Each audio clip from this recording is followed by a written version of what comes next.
नमस्कार दोस्तों। आज फिर एक छोटी सी कहानी और एक विचार के साथ। ये विचार है आपके सकारात्मक और नकारात्मक सोच के बारे में। जैसा आप सोचते हैं उस प्रकार से आपका जीवन बनता है। इवन हमारे शास्त्रों में कहा गया है, जैसा आप सोचते हैं उसी के अनुसार आपके जीवन के आने वाले जो अगले जन्म होते हैं उसमें भी आपका जीवन वैसे बनता है। इस कहानी के माध्यम से आपको बताता हूँ। एक बहुत ये पुराने समय की बात है। एक गांव में दो किसान रहते थे। दोनों ही बहुत गरीब थे। दोनों के पास थोड़ी थोड़ी ज़मीन थी और दोनों उसमें से मेहनत करके अपना और अपने परिवार का गुजारा चलाते थे।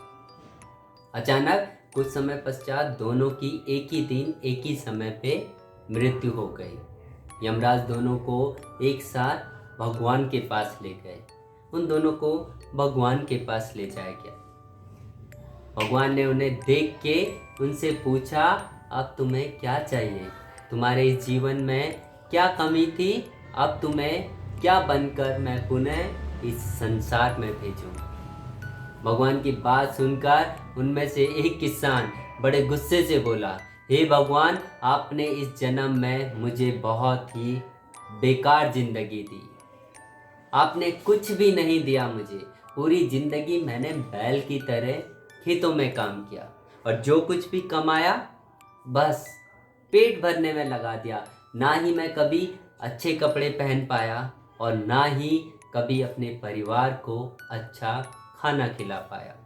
जो भी पैसे कमाता था कोई ना कोई आकर मुझसे लेकर चले जाता था और मेरे हाथ में कुछ भी नहीं आया।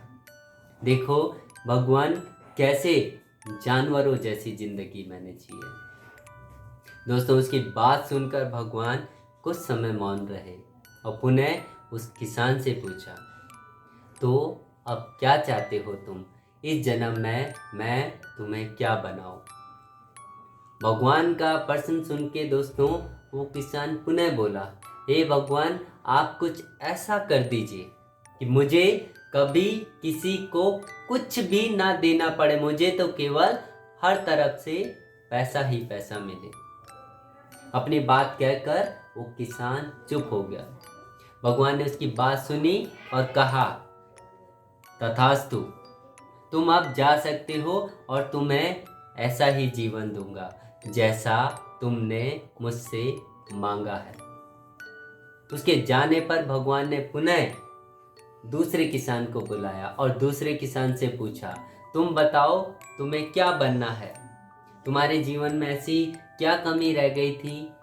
मुझे बताइए, तुम क्या चाहते हो अपने इस अगले जीवन में? दोस्तों, उस किसान ने भगवान के सामने हाथ जोड़ते हुए कहा, हे भगवान, आपने मुझे सब कुछ दिया, मैं आपसे और क्या मांगू? आपने मुझे एक अच्छा परिवार दिया, मुझे एक ज़मीन दी जिसमें मेहनत करके मैं अपना और अपने परिवार का जीवन बसर कर पाया। मैं और मेरा परिवार कभी भूखे पेट नहीं सोए। हाँ भगवान, अगर आप पूछते हो तो मैं बताता हूँ कि मेरे जीवन में बस एक कमी रह गई। मैं मेरे परिवार और मेरे घर पे जब भी कोई भूखा प्यासा आया, कई बार मेरे पास इतना अन्न, इतना भोजन नहीं रह पाया कि मैं उनका पेट भर सकूं। परंतु कभी कभी भोजन ना होने के कारण मुझे अपने अंदर से गलानी होती थी और अपने अंदर ये इच्छा होती थी कि काश मेरे पास थोड़ा सा और भोजन होता, थोड़ा सा अन्न और होता, थोड़ा सा पैसा और होता, थोड़ी सी शक्ति और होती, तो मेरे घर पे जो भी याचना लेके आए हैं मैं उनका पेट भर पाता और वो मेरे द्वार से कभी भूखे नहीं लौटते। और ऐसा कहकर वह चुप हो गया। दोस्तों, भगवान ने उसकी बात सुनकर उससे पूछा, अब तुम क्या चाहते हो? इस जन्म में मैं तुम्हें क्या बना के भेजूं? दोस्तों, किसान ने भगवान के सामने हाथ जोड़ते हुए विनती की, हे प्रभु, आप यदि मुझे कुछ बनाना ही चाहते हो या मुझे कुछ देना ही चाहते हो तो इतना कीजिए कि मेरे द्वार में कभी भी कोई आए तो कभी भूखा प्यासा वापस न जाए।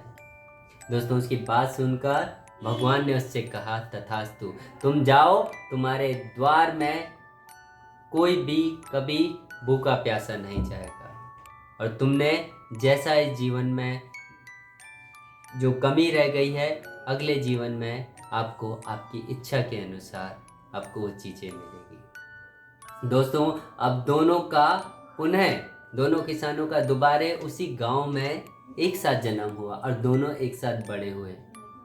लेकिन पहला व्यक्ति जिसने भगवान से कहा था कि उसे चारों तरफ से केवल धन मिले, उसे कभी किसी को कुछ देना ना पड़े, वह व्यक्ति उस गांव का सबसे बड़ा भिखारी बना। अब उसे किसी को कुछ नहीं देना पड़ता था और जो कोई भी आता उसकी झोली में पैसे डाल के जाता था।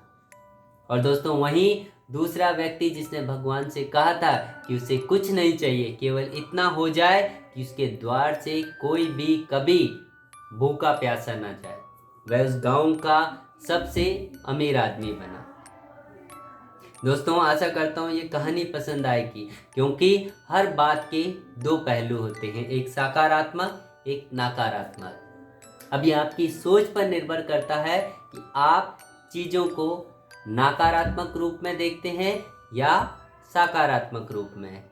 अच्छा जीवन जीना है तो अपनी सोच को बदलो, अपनी सोच को सकारात्मक रखो, अपनी सोच को ऊंची रखो। जब आप अपनी सोच, अपने विचार, अपने आत्मचिंतन को हमेशा ऊंचा रखोगे तो आपको वो चीज़ें मिलेगी जिसकी आप दिल से इच्छा करते हो। भगवान भी आपको उस जगह सपोर्ट करेगा, उस जगह हेल्प करेगा, उस जगह आपकी इच्छा के अनुसार आपको वरदान देगा और आपका जीवन खुशियों से भर जाएगा। दोस्तों, आशा करता हूँ ये कहानी आपको पसंद आएगी, क्योंकि जीवन में चीज़ों में कमियां मत निकालिए, बल्कि जो भगवान ने दिया है उसका आनंद लीजिए और हमेशा दूसरों के प्रति सेवा का भाव रखिए। धन्यवाद।